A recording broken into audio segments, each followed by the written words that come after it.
সদৌ অসম ছাত্ৰ সন্থাৰ আহ্বানত আজি অসমৰ প্ৰতিটো জিলা সদৰৰ লগতে আমি সদৌ চিৰাং জিলা ছাত্ৰ সন্থাই আমি বিজনীত আমি আজি এই প্ৰতিবাদ সাব্যস্ত কৰোঁ বিক্ষোভ কাৰ্যসূচীৰ জৰিয়তে।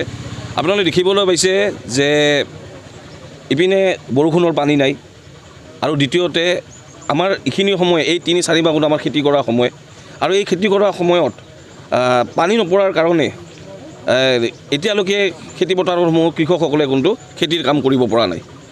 আৰু অসমত এই বেয়াগুম বিজেপি চৰকাৰখনে প্ৰতিটো সময়তে ঢাল ডগ বজাই থাকে তেওঁলোকৰ উন্নয়নৰ কথা। তেওঁলোকে উন্নয়নৰ কথা কৈ থাকে, কিন্তু তেওঁলোকে আচল যিখিনি স্বৰূপ তেওঁলোকে কিন্তু দেখিবলৈ পোৱা নাই। তেওঁলোকে খেতি পথাৰত আজি চাব আপোনালোকে পানীৰ কোনো ধৰণৰ পানী নথকাৰ কাৰণে তেওঁলোকে খেতিয়কসকলে খেতিৰ কাম কৰিব পৰা নাই। আৰু দ্বিতীয়তে চৰকাৰৰ এটা বিভাগ জলসিঞ্চন বিভাগ, এই জলসিঞ্চন বিভাগ ইয়াত সম্পূৰ্ণৰূপে ব্যৰ্থ হৈছে। জলসিঞ্চন বিভাগে কোনো ধৰণৰ চকু কাণ সাৰ দিয়া নাই। তেওঁলোকে খেতিয়ক ৰাইজৰ ওচৰত তেওঁলোকৰ যোৱা নাই, তেওঁলোকৰ মনৰ দুখৰ কথা খেতিয়কসকলৰ মনৰ দুখৰ কথা তেওঁলোকে বুজিবলৈ চেষ্টা কৰা নাই। তাৰ কাৰণে আমি সদৌ অসম ছাত্ৰ সন্থাৰ আহ্বানত আজি আমি বিক্ষোভ কাৰ্যসূচীৰ জৰিয়তে আমি প্ৰতিবাদ সাব্যস্ত কৰোঁ। আৰু অনাগত দিনত যদি চৰকাৰে আৰু জলসিঞ্চন বিভাগে যদি পানীৰ যোগানকে ধৰি জলসিঞ্চন যদি উপযুক্ত জলসিঞ্চন যদি খেতিয়কসকলক নিদিয়ে আমি কিন্তু ইয়াতকৈ ভয়াৱহ আন্দোলন কৰিবলৈ আমি বাধ্য হ'ম। আৰু লগতে তাৰ মাজত এটা কথা কৈ যাব বিচাৰোঁ, 2024 চনতে বিজেপি চৰকাৰে কি কৈছিল, বিশুদ্ধ খোৱা পানী। আৰু এই বিশুদ্ধ খোৱা পানী তেওঁলোকে ঠায়ে ঠায়ে বিশুদ্ধ খোৱা পানীৰ কথা কৈছিল, কিন্তু চিৰাং জিলাৰ বৰপাথাৰ বিষ্ণুপুৰ ইত্যাদিকে কৰি যোনটো উত্তৰ অঞ্চল ছাইড আছে, সেই উত্তৰ অঞ্চলত কিন্তু খোৱা পানীৰ অভাৱ হৈছে। আপোনালোকে নিশ্চয় তাতে গ'লে গম পাব সম্পূৰ্ণভাৱে খোৱা পানীৰ অভাৱ হৈছে। আমি চৰকাৰক এই প্ৰতিবাদথলীৰ পৰাই আমি আহ্বান জনাইছোঁ তেওঁলোকে যাতে উপযুক্ত খোৱাৰ পানী যাতে ব্যৱস্থা কৰিবলৈ আমি ছাত্ৰ সন্থাৰ তৰফৰ পৰা আহ্বান জনাইছোঁ।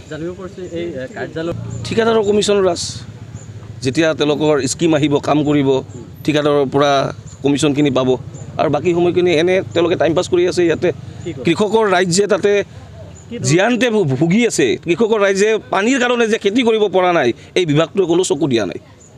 এই বিভাগৰ এই জলসিঞ্চন বিভাগটো চকু দিয়া নাই। তাৰ কাৰণে তেওঁলোকৰ চকু খুলিবৰ কাৰণে আৰু উপযুক্ত পানীৰ ব্যৱস্থা কৰাৰ কাৰণে যাতে খেতিয়কসকলে কাম কৰিব পাৰে, খেতি কৰিব পাৰে, তাৰ কাৰণে আমি ছাত্ৰ সন্থাই অসম ছাত্ৰ সন্থাৰ আহ্বানত সদৌ চিৰাং জিলা ছাত্ৰ সন্থাই বিজনী যি জলসিঞ্চন বিভাগৰ কাৰ্যালয় আছে, আজি আমি সদৌ চিৰাং জিলা ছাত্ৰ সন্থাই আমি প্ৰতিবাদী কাৰ্যসূচী বিক্ষোভ কাৰ্যসূচী ৰূপায়ণ কৰিছোঁ। যিহেতু অসমৰ লগতে চিৰাং জিলাৰ যিটো পাৰ্বত্য অঞ্চল ভূটান সীমান্তত অৱস্থিত, খেতি পথাৰত পানী কিছুমান ঠাইত খেতি কৰিছে, হয় ভুই ৰুইছে, কিন্তু জলসিঞ্চনৰ অভাৱত মাটি ফাট মেলিছে এতিয়ালৈকে। আৰু বৰপথাৰ তেনেকুৱা এটা অঞ্চল য'ত খেতি কৰিব পৰা নাই, 70% খেতি এতিয়ালৈকে কৰিব পৰা নাই কৃষক ৰাইজে।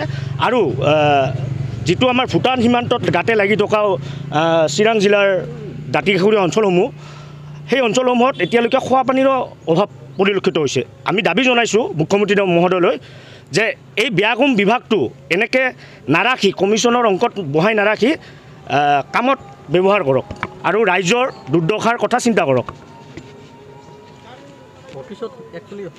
শুনা পাইছোঁ যে কমিশ্যনৰ অংকত ঠিকাদাৰসমূহৰ পৰা জলসিঞ্চন বিভাগৰ বহুতো জলসিঞ্চন আঁচনি ৰূপায়ণ হৈছে, কিন্তু কাৰ্যক্ষমত উপকৃত হোৱা নাই সাধাৰণ ৰাইজে।